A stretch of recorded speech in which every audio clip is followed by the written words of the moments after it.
1974년 서울 장마가 시작된 지 오래였지만 그날처럼 차갑고 끈질긴 비는 드물었습니다.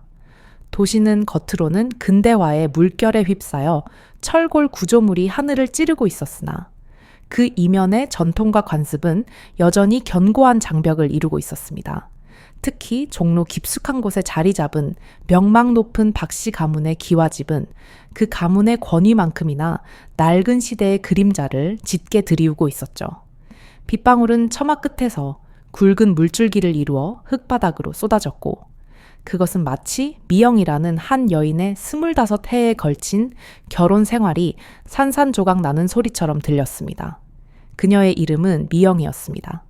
한때 가문의 기대를 한 몸에 받았던 며느리였으나 이제 그녀에게는 죄인이라는 굴레만이 남아 있었습니다.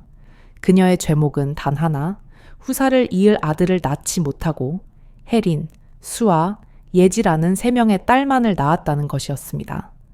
가문의 혈통을 중시하는 엄격한 시어머니, 박씨 부인에게 있어 그것은 용서받을 수 없는 대죄였습니다. 비록 세 딸이 총명하고 예의 바른 아이들이었을지라도 가문의 대를 잇지 못하는 빈 껍데기 취급을 면할 수 없었습니다. 박씨 부인의 목소리는 빗소리 속에서도 쩌렁쩌렁 울렸습니다. 당장 이 집에서 나가거라. 대를 잇지 못하는 씨앗은 가문에 두지 않는다. 네가 낳은 세 딸과 함께 썩 물러가. 그 음성은 한치의 망설임도 인간적인 온기도 없었습니다. 그저 오래된 가문의 규율과 권위를 대변하는 차가운 쇠소리였습니다. 미영은 무너지는 심장으로 그 자리에 서 있었습니다. 그녀의 한복은 이미 빗물에 흠뻑 젖어 몸에 착 달라붙었고 머리칼에서는 빗물이 끊임없이 흘러내렸지만 그녀는 감히 우산을 펼칠 엄두조차 내지 못했습니다. 그녀의 두 눈은 붉게 충혈되었으나 눈물은 빗물에 섞여 흐르는지조차 알 수 없었습니다.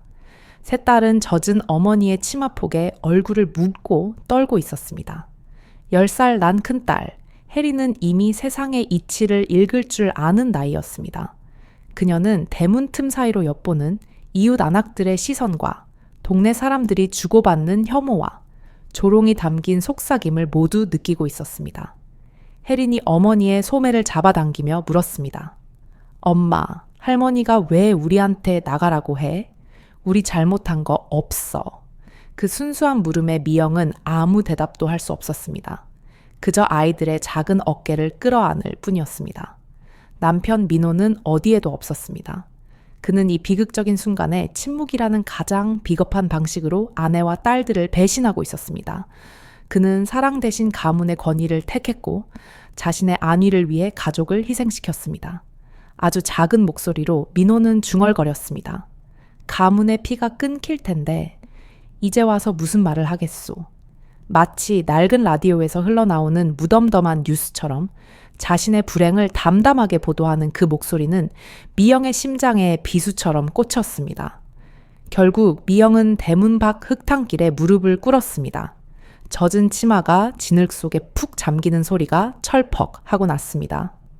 부디 아이들만이라도 목소리를 내보려 했지만 목이 베어 말로 나오지 않았습니다. 당장 아이들의 학교는 어떻게 될지, 친구들은 어찌할지, 당장 내일 먹을 끼니는 어떻게 마련해야 할지 수많은 질문이 머릿속을 맴돌았지만 그 어떤 것에도 답할 수 없었습니다. 이때 이웃 안악들의 속삭임이 다시 들려왔습니다. 저것 봐. 박신의 며느리가 문 밖에서 꿇어 앉았네. 딸만 셋 낳았으니 당연한 처사지. 요즘 세상에 문 밖에서 무릎 꿇는 일이 다 있네. 불쌍하다기보다 멍청해 보여. 그들의 조롱은 빗방울보다 매섭게 미영의 가슴을 후벼 팠습니다. 그녀는 우산도 없이 비를 맞으며 마치 신에게 기도하듯 두 손을 모았습니다. 그 순간의 기억은 아직도 그녀의 영혼 속에 젖은 채 남아 있습니다. 박씨 부인은 현관 앞에서 커다란 짐 보따리 하나를 던졌습니다. 그것은 미영이 시집 올 때 가져온 혼수였는데 안에는 세 딸의 낡은 옷가지와 학교 공책 몇 권만이 엉망진창으로 구겨져 있었습니다. 딸만 낳은 며느리의 짐은 가문에 두지 않는다. 당장 집어치우고 가거라. 이웃집 김씨 부인이 안타까운 눈빛으로 미영을 바라보았지만 아무도 감히 나서는 사람은 없었습니다. 당시의 사회는 법보다 관습이, 인간적인 정보다 체면이 중요했던 시대였으니까요. 미영은 진흙 속에서 그 짐 보따리를 끌어안고 일어섰습니다.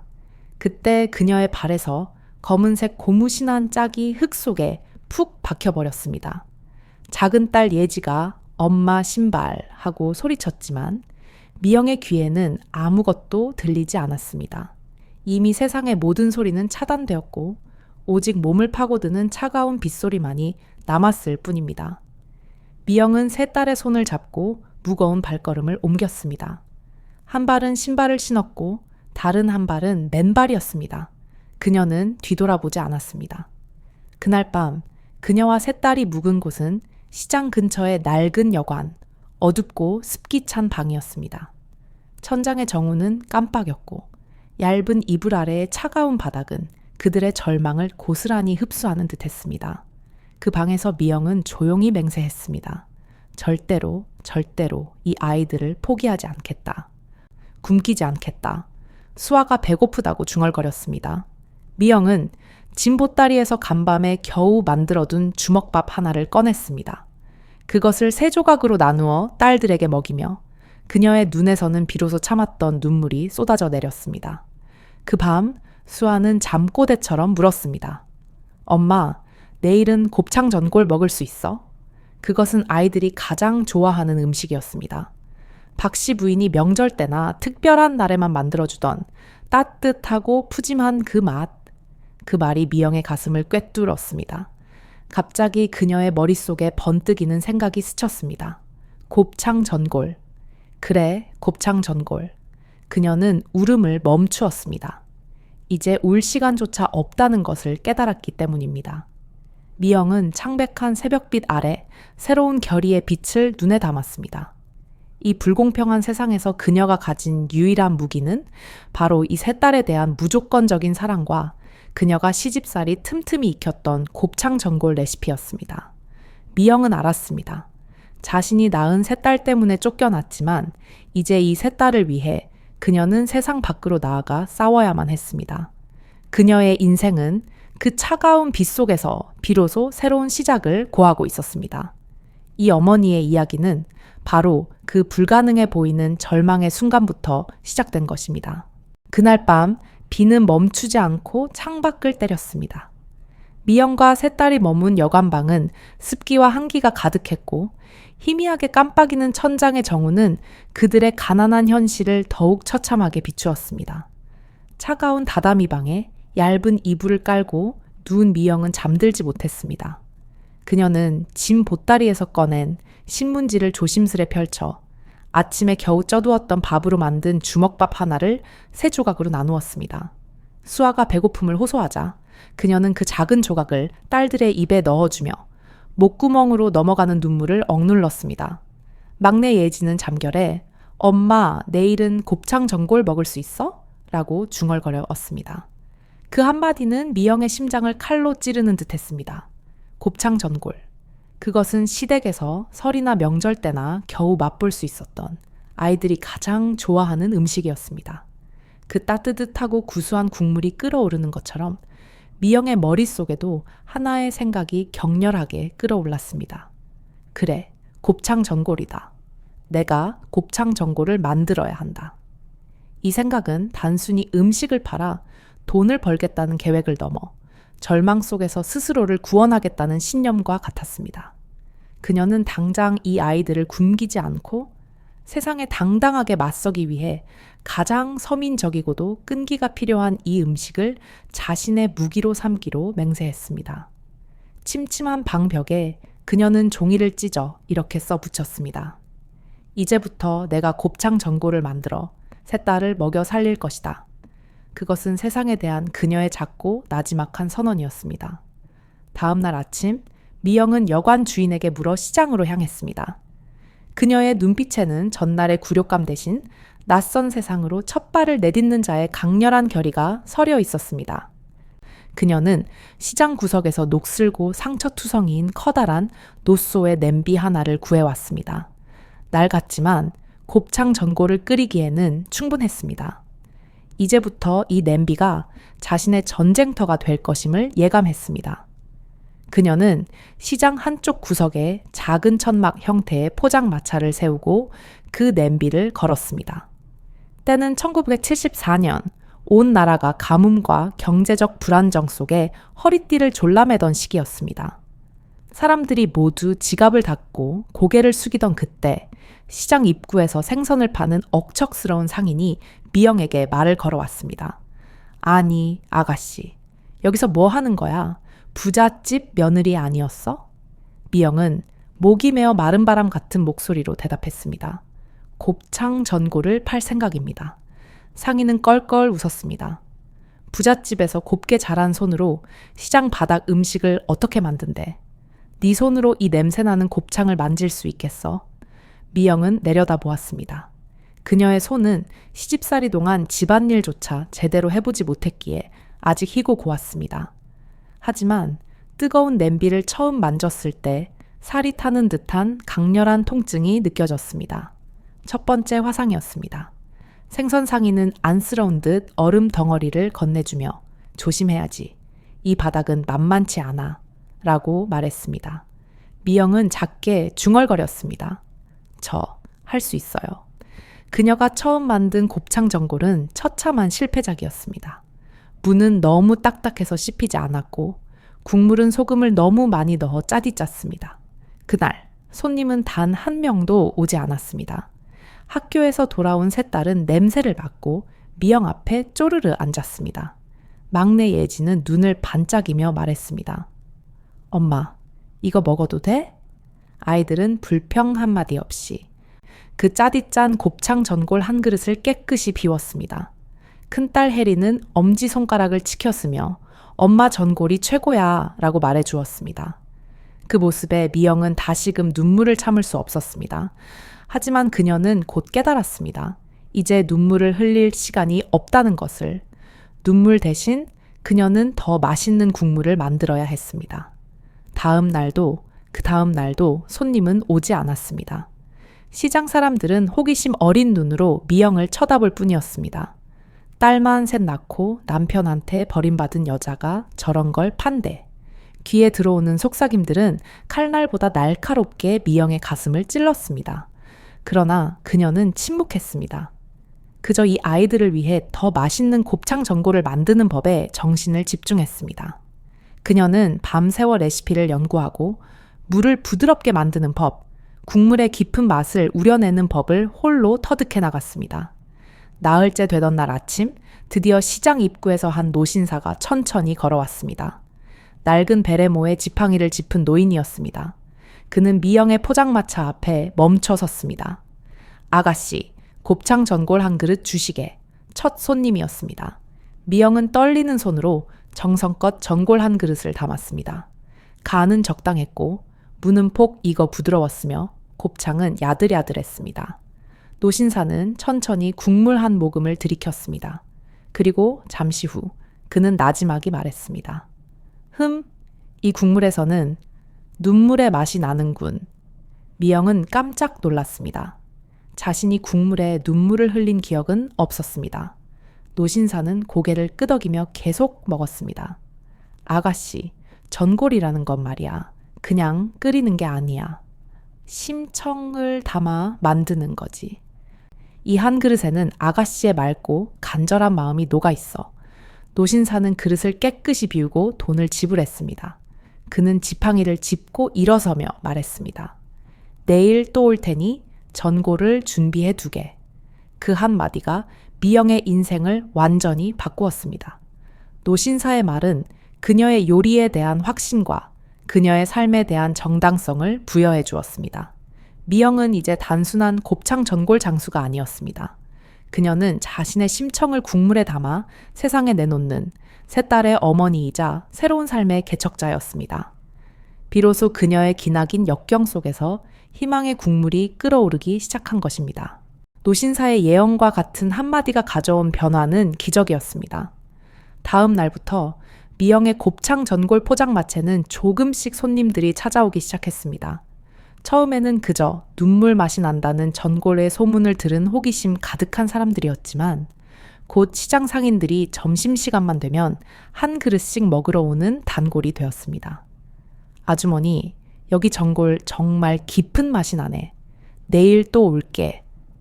어머, 무가 이렇게 부드러울 수가 있나? 비법이 뭐요? 미영은 그저 미소 지으며 펄펄 끓는 노소에 냄비에만 집중할 뿐 질문에 길게 답하지 않았습니다. 곱창 전골의 맛에 대한 칭찬은 많았지만 그보다 더 자주 쏟아진 것은 질문이었습니다. 남편은 어디 갔대? 딸만 셋이라는데 아빠 없이 어떻게 장사를 해? 박씨 가문의 며느리였던 그녀의 과거와 세 딸을 홀로 키우는 그녀의 현재에 대한 험담과 호기심이 칼날처럼 그녀를 찔러왔습니다.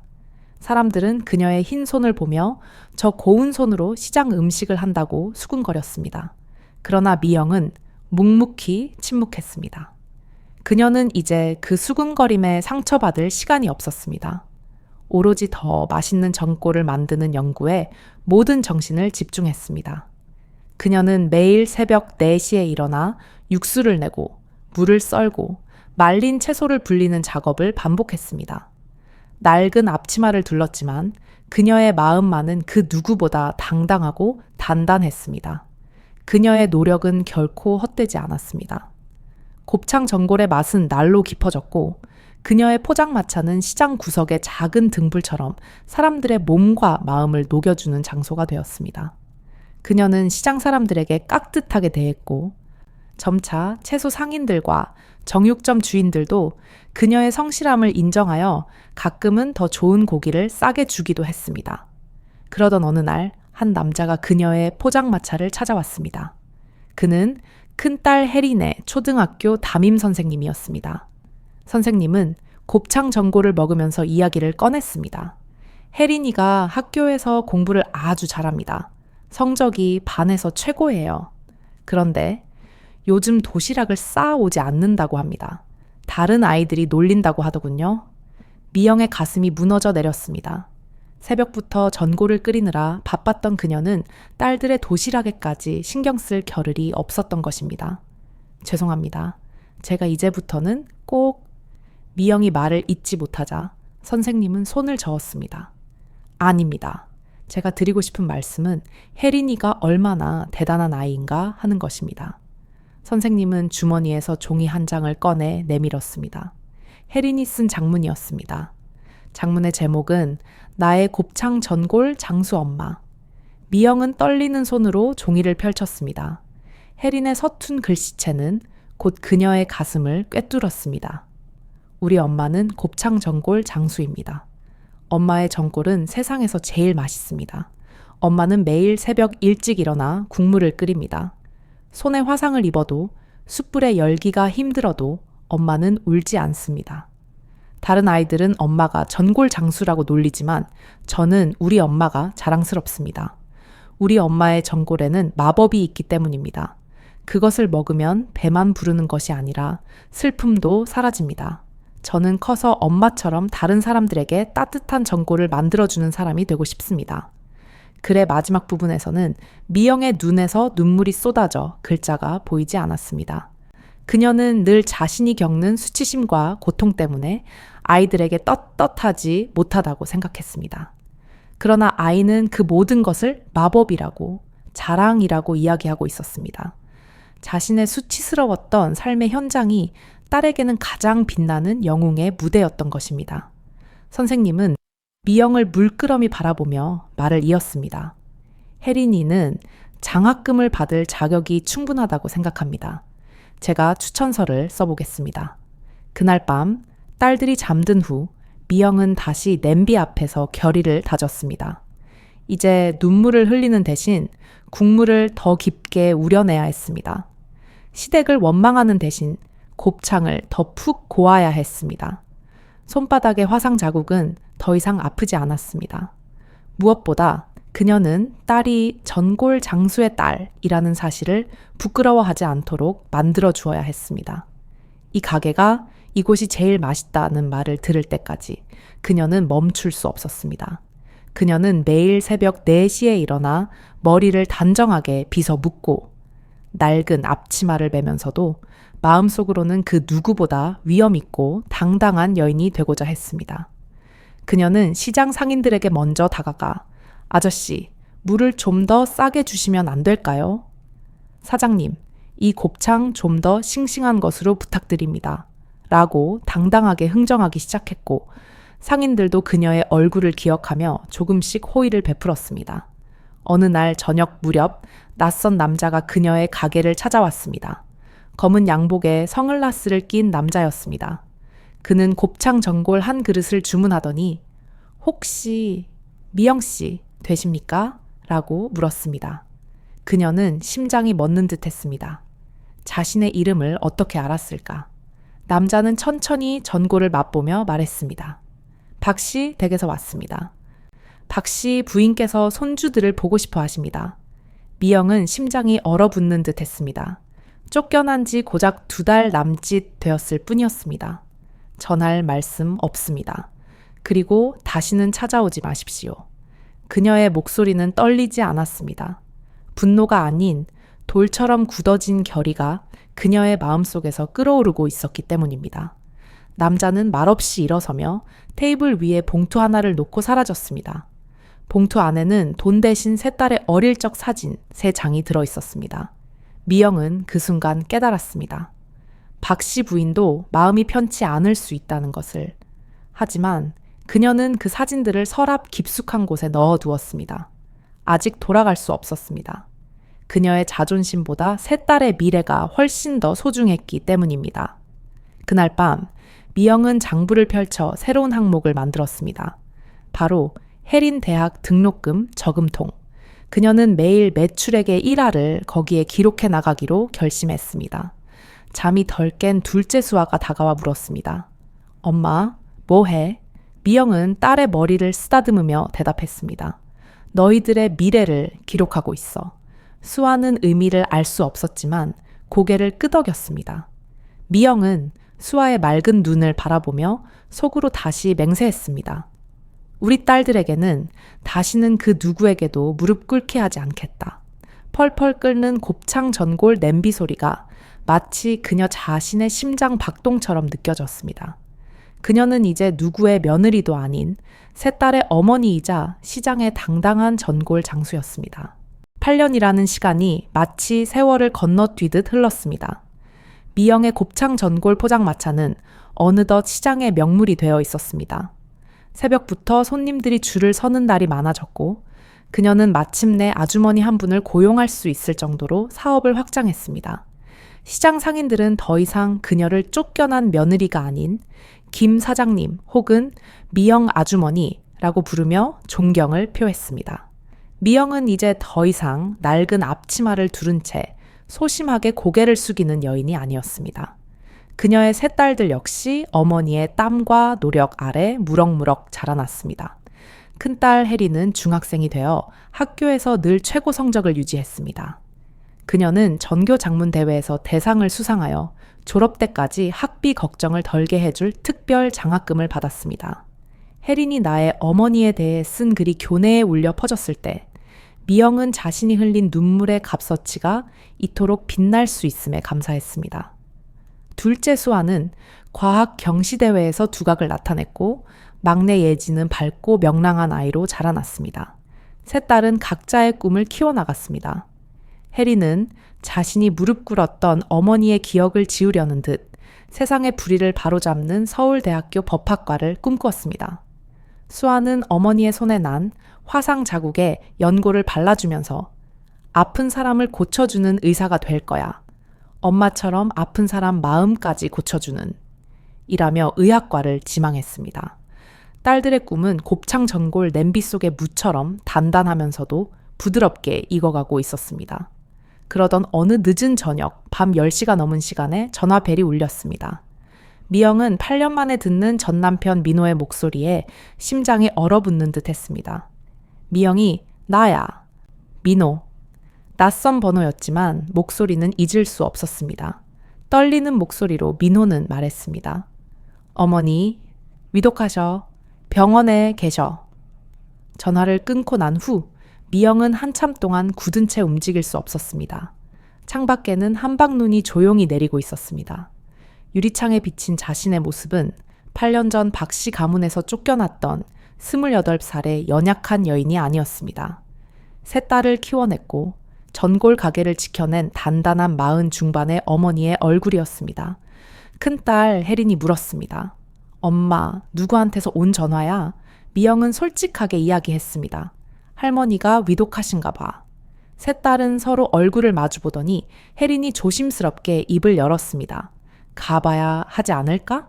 그녀를 그토록 잔인하게 내쫓았던 이들에게 아이들은 이미 용서할 준비가 되어 있는 듯했습니다. 미영의 가슴이 뜨거워졌습니다. 그래, 내일 가보마. 그날 밤 미영은 오랜만에 꿈을 꾸었습니다. 시댁 대문 앞에서 무릎을 꿇고 있는 꿈. 하지만 이번에는 혼자가 아니었습니다. 세 딸이 그녀 곁에 당당히 서 있었고 그들 중 어느 누구도 무릎을 꿇지 않았습니다. 잠에서 깨자 마음이 묘하게 평온해졌습니다. 이제 도망치지 않고 당당하게 마주할 힘이 생겼다고 느꼈기 때문일 것입니다. 눈 내리는 새벽, 미영은 곱창 전골 가게 문을 닫고 서울 종로의 한 병원으로 향했습니다. 1월의 공기는 얼음장처럼 차가웠고 병원 건물은 차가운 콘크리트 벽으로 더욱 음산해 보였습니다.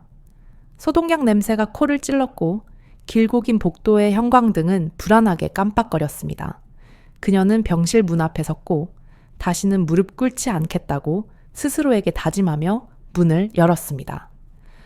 병실 안에는 8년 전의 위험 있는 모습은 사라지고 산소 호흡기를 낀 채 새의 뼈처럼 앙상하게 마른 박씨 부인이 침대에 누워 있었습니다. 그녀의 머리는 이미 새하얗게 변해 있었습니다. 할머니, 미영이 조용히 속삭이자 박씨 부인의 눈꺼풀이 미세하게 움직였습니다. 떨리는 입술 사이로 간신히 새어나오는 목소리가 들렸습니다. 전골, 미영은 자신의 귀를 의심했습니다. 할머니, 저예요. 미영이에요. 알아보시겠어요? 박씨 부인은 초점이 없는 눈으로 그녀를 희미하게 바라보았습니다. 전골, 한 그릇만 간호사가 들어와 박씨 부인의 맥박을 확인하며 설명했습니다. 폐렴이 심해져서 음식은 거의 드실 수 없어요. 그런데 어제부터 계속 곱창 전골이 드시고 싶다고 하셔서요. 혹시 특별한 추억이라도 있으신가요? 미영은 할 말을 잃었습니다. 가슴이 너무 먹먹해서 목소리가 나오지 않았습니다. 그녀는 말라버린 나뭇가지처럼 가볍고 차가운 시어머니의 손을 조용히 잡았습니다. 의사가 들어와 상황을 설명했습니다. 시간 문제입니다. 마음의 준비를 하시는 것이 좋겠습니다. 미영이 병실을 나오자 민호가 복도에서 그녀를 기다리고 있었습니다. 8년 만에 마주한 그의 모습은 완전히 변해 있었습니다. 검은 머리에는 흰머리가 성성했고 눈가에는 깊은 주름이 패어 있었습니다. 미영이 와줬구나. 고마워. 어색한 침묵이 흐르는 가운데 민호는 떨리는 목소리로 말했습니다. 미영아, 미안했다. 그리고 네 전골 가게 잘 되고 있다는 소문 들었어. 시장 사람들이 내 전골이 아주 맛있다고 칭찬하더군. 잠시 침묵이 흘렀습니다. 창밖에는 눈이 더욱 거세게 쏟아지고 있었습니다.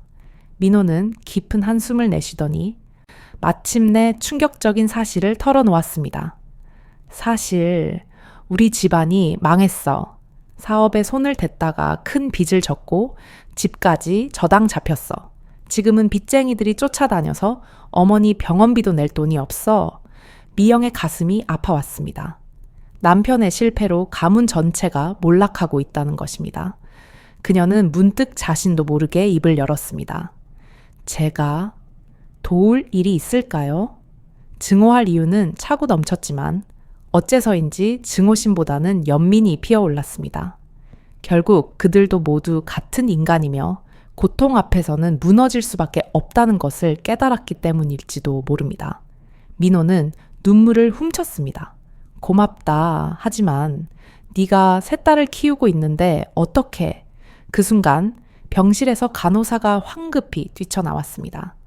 박씨 부인의 상태가 갑자기 악화되었다는 소식이었습니다. 미영은 증오와 연민 그리고 복잡한 운명의 실타래를 안고 다시 병실로 달려 들어갔습니다.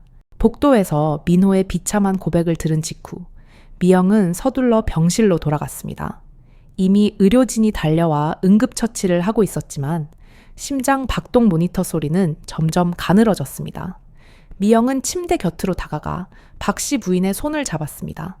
얼음장처럼 차갑고 가벼운 손이었습니다. 박 씨 부인은 희미한 소리로 미영의 이름을 불렀고 눈물을 흘렸습니다. 미안하다. 그것이 그녀의 마지막 목소리였습니다. 박 씨 부인은 마지막 힘을 다해 미영의 손에 무언가를 쥐어주려 했습니다. 그것은 작고 오래된 놋그릇이었습니다.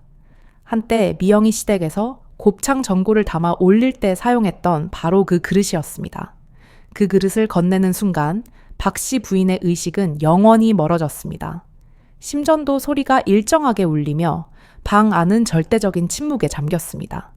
그날 밤 미영은 박 씨 부인의 임종을 지켰습니다. 그녀의 손에 쥐어진 낡은 놋그릇을 바라보며 창밖의 눈을 응시했습니다. 닫혔다고 생각했던 문이 열리고 새로운 시련이 닥쳐왔지만 미영은 더 이상 혼자가 아님을 알았습니다. 이 그릇 안에 담겨 있던 것은 단순한 전골만이 아니라 어쩌면 박 씨 부인의 마지막 용서와 화해, 그리고 새로운 시작의 메시지였을지도 몰랐습니다. 며칠 후 박 씨 부인의 장례식은 조용히 치러졌습니다. 예전 박 씨 가문의 명성은 사라지고 초라한 상복을 입은 몇몇 친척들만이 모인 작은 장례식이었습니다. 민호는 영정 앞에서 눈물을 흘렸고 술만 들이켤 뿐이었습니다. 미영은 세 딸과 함께 헌화했습니다.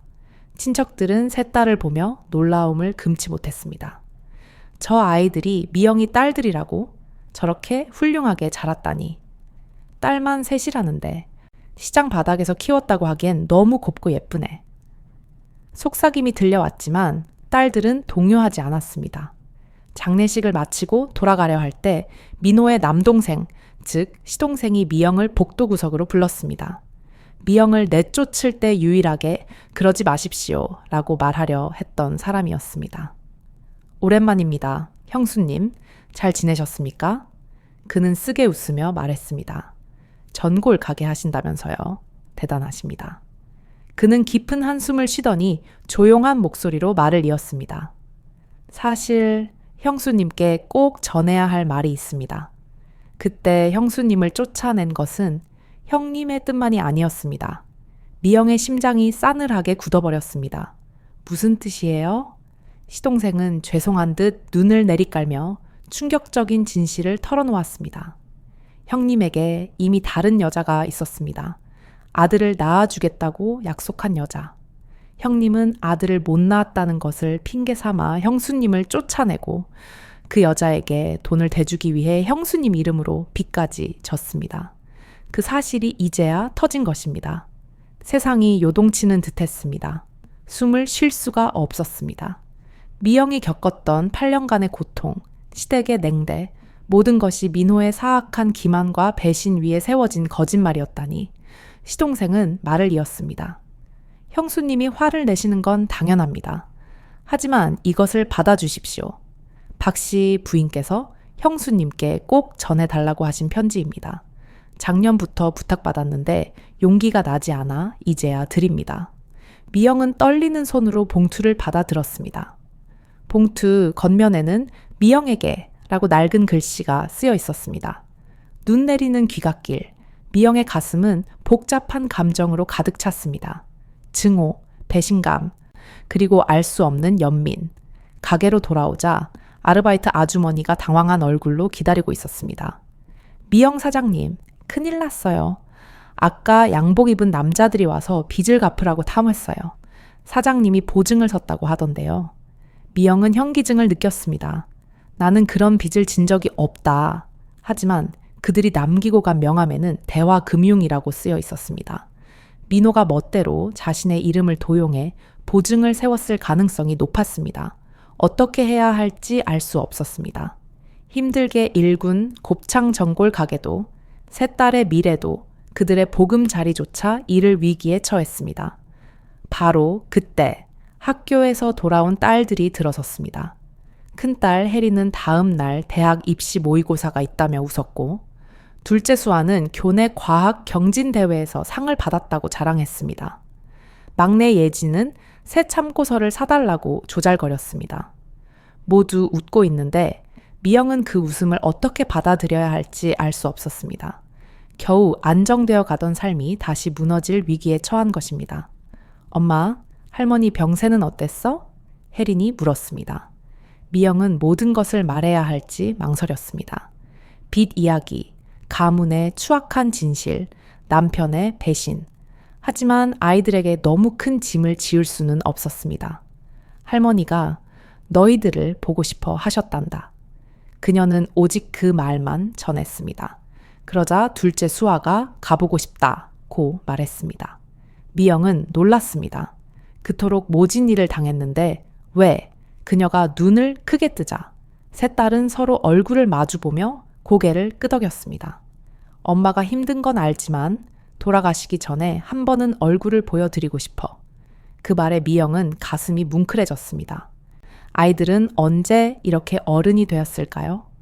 딸들이 잠든 후 미영은 박씨 부인의 편지를 펼쳤습니다. 누렇게 바랜 편지지에 떨리는 필체로 이렇게 쓰여 있었습니다. 미영가, 이런 식으로밖에 사과할 수 없는 내가 부끄럽구나.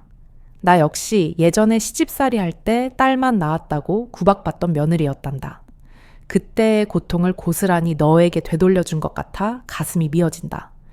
사실 나도 딸만 셋을 낳았지만 민호가 위독할 때 전 남편의 사생아를 내 아들로 호적에 올렸단다. 그 아이가 바로 내 남편이 될 아이였지?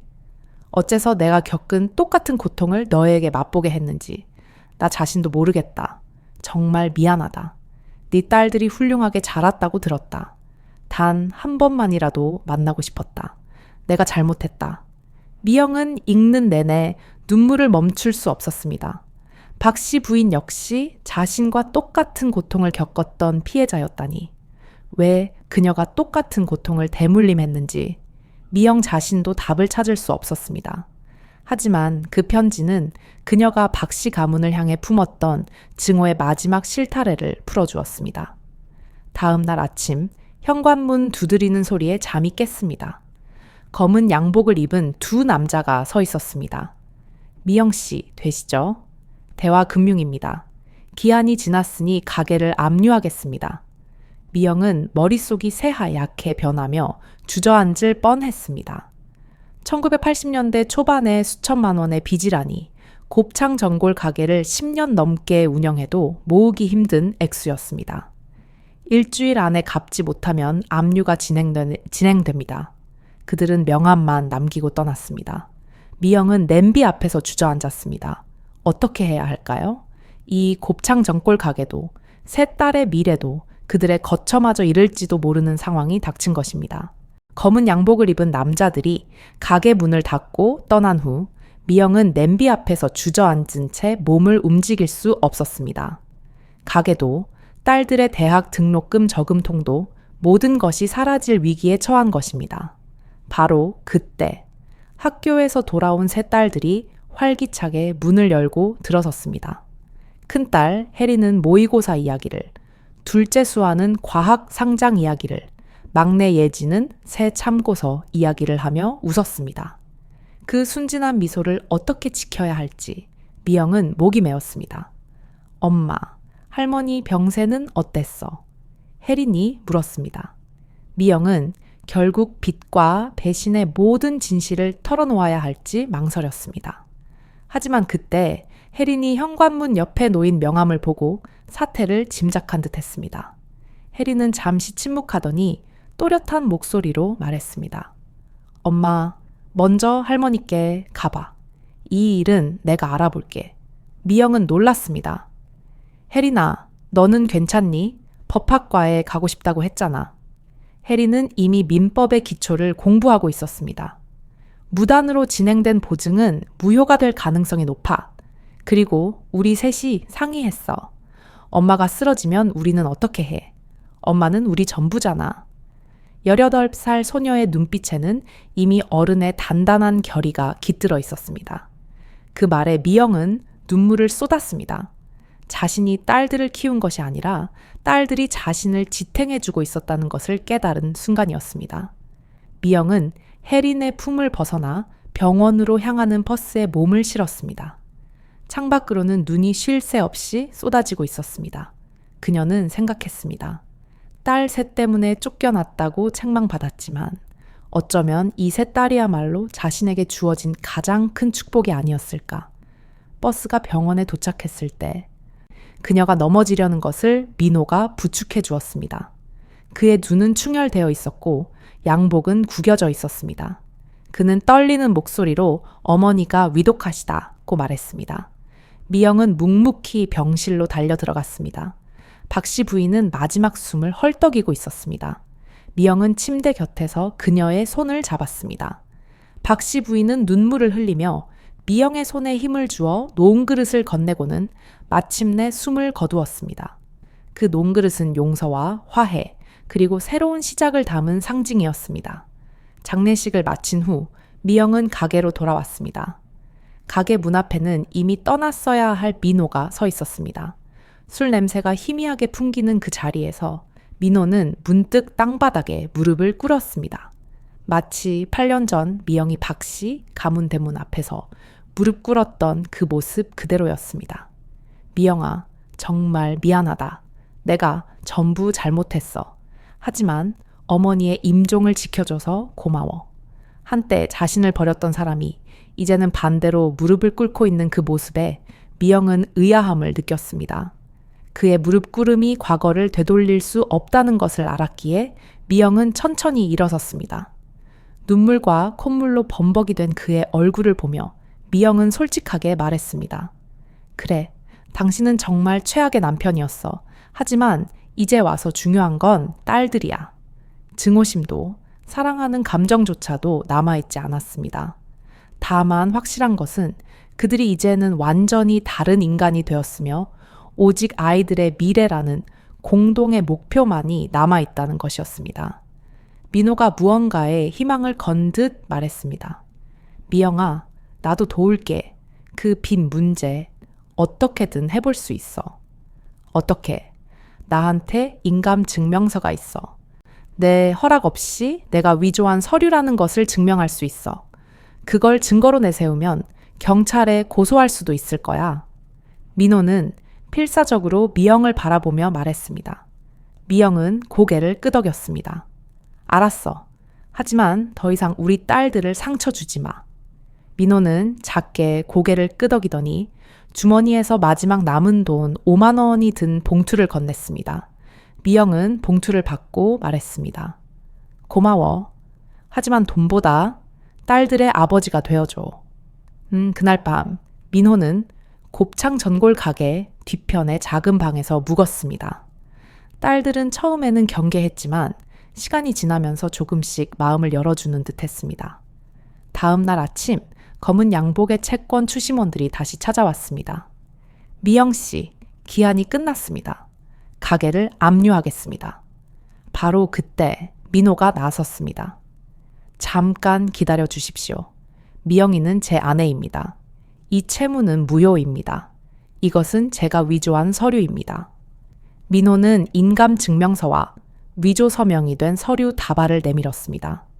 이 모든 것은 제 아내에게 알리지 않고 제가 단독으로 저지른 일입니다. 강행한다면 이 증거를 가지고 경찰에 고소하겠습니다.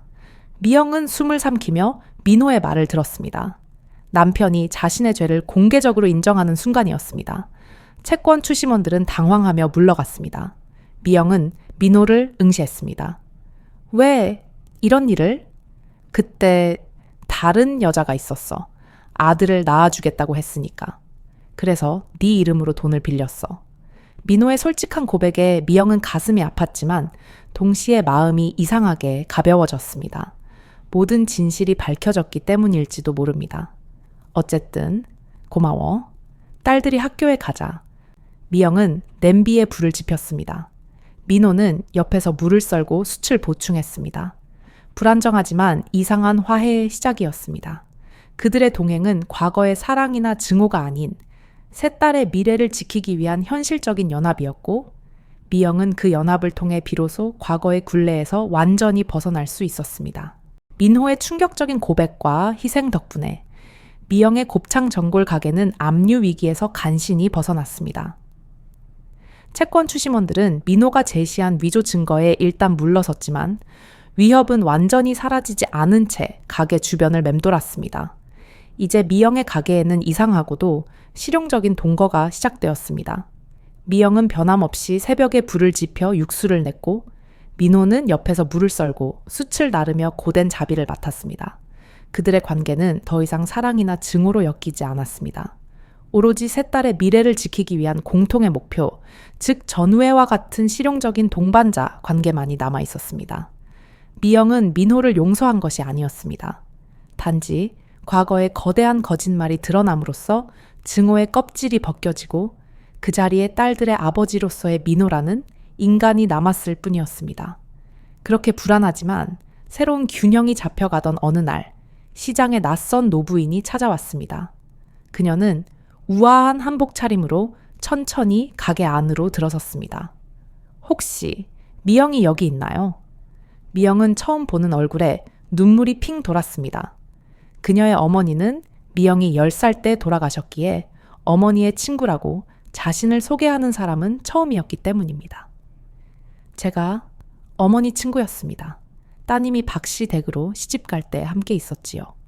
노부인은 미영을 물끄러미 바라보더니 미소 지었습니다. 참 장하게 컸네요. 딸 셋을 키우고 이렇게 큰 전골 가게를 일궈내다니요. 사실 이것을 전해주려고 오래도록 찾았습니다. 노부인이 내민 것은 누렇게 바랜 낡은 수첩 한 권이었습니다. 미영의 어머니가 남긴 곱창 전골 레시피 수첩이었습니다. 노부인은 설명했습니다. 네, 어머니가 네가 시집갈 때 주려고 했는데 끝내 전해주지 못했지. 난 이것이 그저 레시피가 아니라 내 어머니의 마음이라고 생각했단다. 미영은 떨리는 손으로 수첩을 펼쳤습니다. 거기에는 곱창과 물을 손질하는 어머니의 필체가 담겨 있었고 마지막 페이지에는 사랑하는 내 딸 미영에게 라는 짧은 편지가 쓰여 있었습니다. 내 딸아, 너는 분명 훌륭한 어머니가 될 것이다. 내 맛은 금방 내 것을 뛰어넘을 테지. 이 수첩은 그저 내 마음을 전하는 것뿐이다.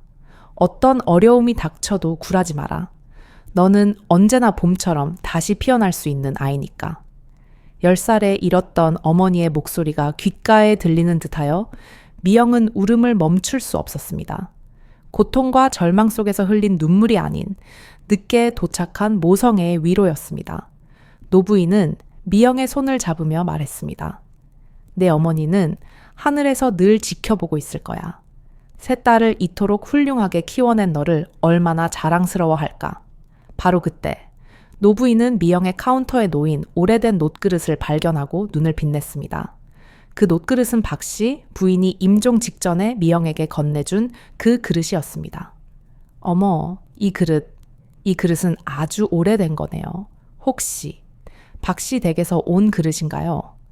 미영이 고개를 끄덕이자 노부인은 충격적인 이야기를 털어놓았습니다.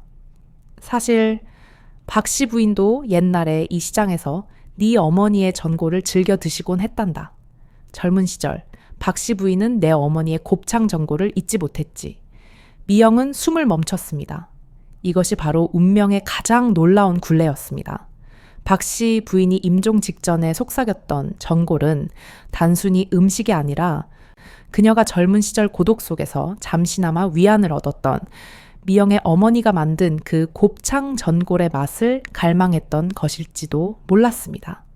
두 여인의 비극적인 삶은 수십 년의 세월을 뛰어넘어 아이러니하게도 시장의 가장 소박한 음식으로 엮여 있었던 것입니다. 바로 그때 조용히 물을 썰던 민호가 불쑥 주방 쪽에서 걸어 나와 미영에게 말했습니다. 미영아, 나도 전골 한 그릇 주게. 미영은 끓고 있는 냄비에서 국자를 들어 올렸고 박씨 부인이 남긴 그 낡은 놋그릇에 전골을 담았습니다. 민호는 그릇을 받아들고 국물을 한 모금 들이켰습니다. 그의 눈에 눈물이 어렸습니다. 이 맛, 미영가, 이 맛은 어릴 때 어머니가 몰래 시장에서 사오시던 그 맛과 비슷해. 민호의 말을 통해 미영은 퍼즐의 마지막 조각을 맞추었습니다. 박씨 부인은 한때 자신을 구박하고 내쫓았던 며느리의 어머니가 만든 음식을 평생 그리워하며 살아왔던 것입니다. 그들의 가문의 대립은 결국 인간의 가장 기본적인 그리움과 상처를 공유하고 있었던 것입니다. 그날 저녁 가게 문을 닫고 미영과 민호, 그리고 세 딸과 노부인까지 모두 둥글게 둘러앉아 저녁 식사를 했습니다. 마치 한 가족처럼 보였습니다. 민호는 서투르게 미영의 이름을 불렀습니다. 미영아, 내가 이제 너에게 해줄 수 있는 일이 있을까? 미영의 가슴이 따뜻해졌습니다. 자신을 쫓아냈던 남자가 이제는 도움을 구하듯 말하고 있는 것입니다. 따뜻한 전골만 계속 끓여주면 그것으로 충분합니다. 그녀는 자연스레 미소를 지었습니다. 마음속에 품고 있던 모든 증오와 원망이 눈 녹듯 사라지는 순간이었습니다. 노부인이 부드럽게 미소 지으며 말했습니다. 내 어머니가 늘 말씀하셨단다. 사람은 이름을 불러줘야 비로소 사람이 된다고. 이제 모두가 너를 미영이라고 부르고 있구나. 너는 드디어 내 진짜 이름으로 살게 된 거야. 시집 왔을 때는 어이라고 불렸고 쫓겨난 후에는 전골 장수 아줌마로 불렸던 미영은 이제야 비로소 자신의 이름 미영을 되찾았습니다. 한 그릇의 곱창 전골이 이어준 기적 같은 화해였습니다.